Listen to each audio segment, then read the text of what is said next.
Oh, Dark Souls 2. My beloved. I really like this game, but I get the feeling that it doesn't like me back all that much. Dark Souls 2 is possibly the most contradictory video game that I have ever experienced. I just don't understand what the game wants from me, or how it wants me to play it, or even how it wants me to feel about it. Cause it goes from some of the best I've experienced out of a FromSoft game to literally the worst game ever. That statement might be a bit of an exaggeration, but it certainly feels that way while playing it.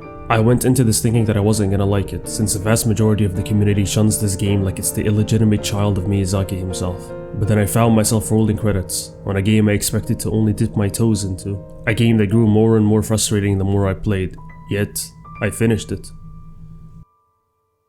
Dark Souls 2 is certainly not the worst game in the franchise. That title goes to Dark Souls 1. Alright, just hear me out here. I played these games in a really weird order, starting with Elden Ring, and basically got to experience the pinnacle of what the franchise has to offer. So going back and playing the games that have defined the genre really puts into perspective how far this absolute gem of a franchise has evolved. Dark Souls 1 is still a very solid game, but ends up coming off as stale for someone like me, as it's just more of the same thing. I haven't even made videos about these two because I didn't really have much to say. They are simply solid games that are worth a weekend of your time. Dark Souls 2 is different, but not in an extreme sense, as all of the elements you'd expect to see in these games are still present. Bonfires, covenants, really obscure NPC questlines, they are all there, but it's different enough that it feels unnerving rather than the usual feeling of comfort you get out of these games. For example, fluid movement is a staple of the series. Even when looking at an old ass game like Demon Souls, that familiar and snappy control scheme is addictive. Dark Souls 2 just kinda takes that away from you and tells you to go and fuck yourself. The stamina system was completely gimped to where no amount of leveling stamina or other stamina boosting items could help you. Every action seems to cost an insane amount of stamina, especially on the bigger weapons. Even rolling is so costly to the point where blocking is more efficient stamina wise. And by God help you if that precious green bar runs out, as you can't sprint till it either fills completely back up or you execute a stamina costing action. If a hit happened to deplete that bar into the negative, then that attack would do significantly less damage. There's also adaptability as a mechanic, which I will not touch on since the topic has been beat to death. These two differences are not all that bad, as it offers a challenge, but the whole colossal weapons have to hit enemies by their very end for maximum damage is just plain stupid. Personally, I would love a mechanic like that, but this is Dark Souls 2, nothing works as intended, and the mechanic as a whole ends up feeling like just another random factor when the game calculates your damage. With that unpredictability in damage alone feeling extremely frustrating, an amalgamation of all these new mechanics is the most unfiltered form of pain one could feel from a video game. We all like a challenge, but once plunged into the territory of unfair and artificial difficulty,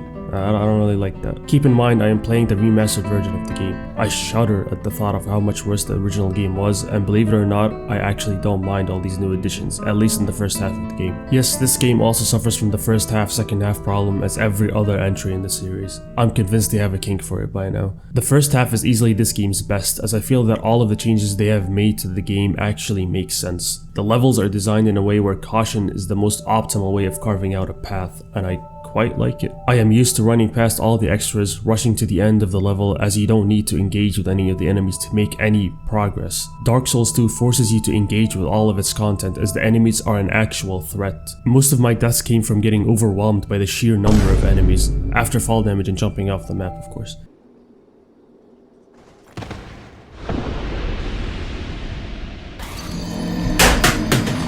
Planning your path and then carving your way slowly but surely was a very satisfying change of pace for me, but the odds remain fair and even skewed a little in your favor. Life gems encourage you to explore as you are not held back by running out of heals. I found myself never running out of Estus so long as I was cautious. Undead Man's Wharf is the culmination of all things Dark Souls 2, which I think is easily my favorite level in the franchise. You could at most only see a few feet ahead of you in this dark cove, and you're already getting shot at by fire arrows, so you could see them coming. Thank you, Miyazaki. This is one of the few areas where it's simply too dark, and you need to do something about it in order to make any sort of progress. That much is apparent.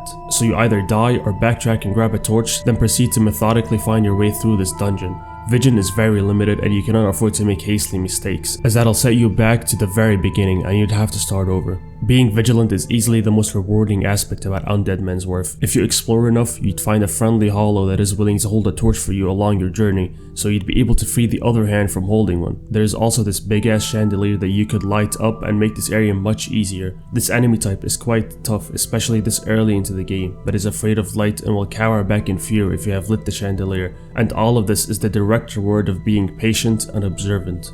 This segment is extremely long and had you actually worrying about factors you never even thought could be an issue. Things like managing your resources, making sure you have enough life in your torch to get by safely, keeping an eye on your weapon durability, making sure you're never caught out without light or your stamina bar running out, making sure that you always have a safe spot to retreat to in case you misstep and get overwhelmed. And none of this would be possible if the enemies weren't actually a threat. The boss fight at the end where the ship is slowly filling up with water is very much the cherry on top. That is not to say that the other early game areas were lacking. Heidi's Tower of Flame has this certain serene feeling to it, and I'm not sure if it's the vast sea, the enemies not being as aggressive as they usually are, or the Tower Knights that seem so distant. This area, although not long, was comforting. The gutter has verticality, the lockstone area has you dealing with puzzles and all manner of traps. Many of these earlier levels all have their own quirks that give them that game-like dungeon feel and overall make them unforgettable. And then there's the second half. Level design, just a straight line. Enemy placement, just litter the place with them.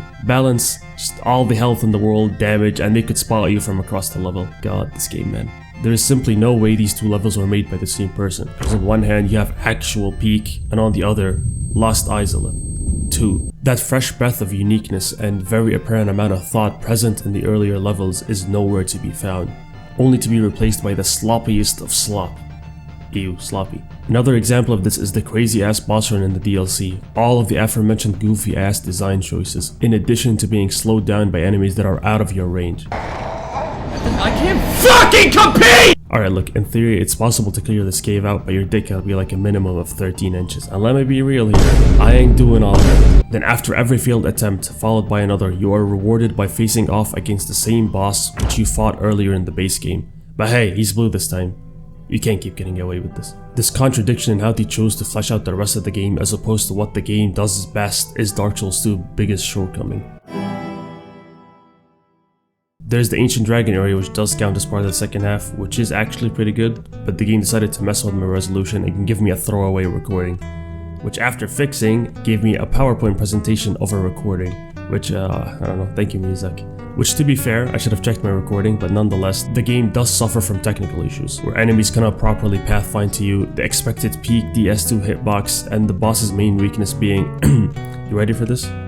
Standing behind them. They literally cannot fight back.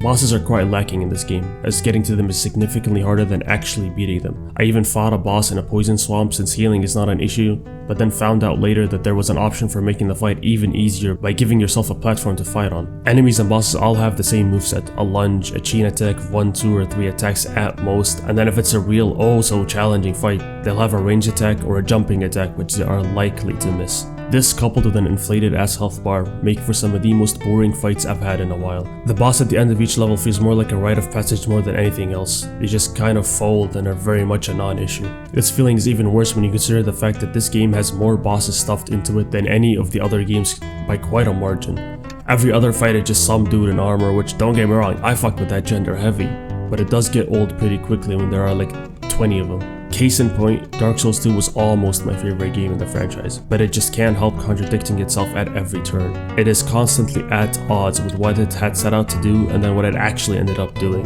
It tried to carve out its own unique identity in the series as a different but still good kind of game. Many of the changes had actually worked, or at least would have worked if a bit more care and attention was put into what FromSoft was making and seeing it through to the end.